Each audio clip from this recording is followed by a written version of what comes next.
ইশতেহার অনুযায়ী বর্তমান সরকারের লক্ষ্য হল সার্বজনীন স্বাস্থ্য সুরক্ষা নিশ্চিত করা এবং প্রত্যেক নাগরিককে মর্যাদা ও সম্মানের সাথে স্বাস্থ্য সেবা প্রদান করা।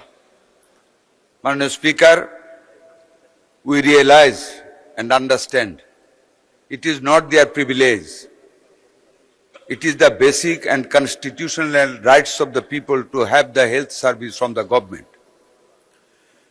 সেই আলোকে মাননীয় স্পিকার, সাধারণ মানুষের স্বাস্থ্য সেবা নিশ্চিত করতে সরকার বদ্ধপরিকর।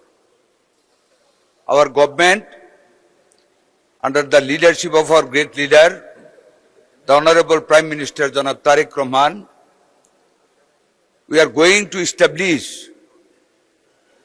health entrepreneurship to the larger extent to provide the health service and quality health service to the total population of the country.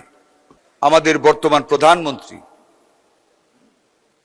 জনাব তারেক রহমান এই কিছুদিন আগে বাংলাদেশের প্রত্যেকটি উপজেলা 50 শয্যা বিশিষ্ট হাসপাতালকে 101 শয্যা বিশিষ্ট হাসপাতালে রূপান্তরিত করার ঘোষণা দিয়েছেন এবং আমরা স্বাস্থ্য মন্ত্রণালয়ের পক্ষ থেকে এরই মধ্যে পিপিপি তৈরি করা সহ সমস্ত কাজ আমরা এগিয়ে নিয়ে যাচ্ছি। মাননীয় স্পিকার, আশা করি at the end of the August we will go for the tender in the paper for all the hospitals to construct again.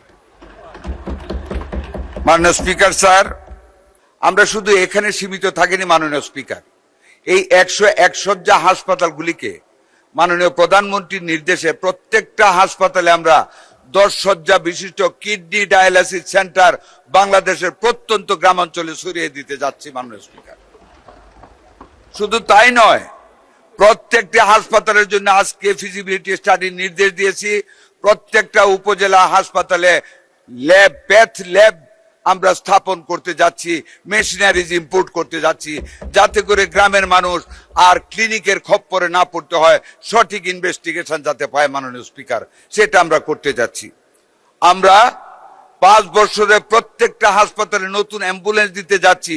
এই বছর 100 হাসপাতালে আমরা 100 অ্যাম্বুলেন্স দিব। মাননীয় speaker, over and above in all the unions of the country, the community clinic, the health center, 10-bedded hospital and 20-bedded hospital প্রত্যেকটা আমরা নতুন ভাবে রিনোভেট করে শয্যা দিয়ে ডাক্তার দিয়ে স্বাস্থ্য সেবাকে মানুষের গোড় ধরে নিয়ে যাব ইনশাআল্লাহ।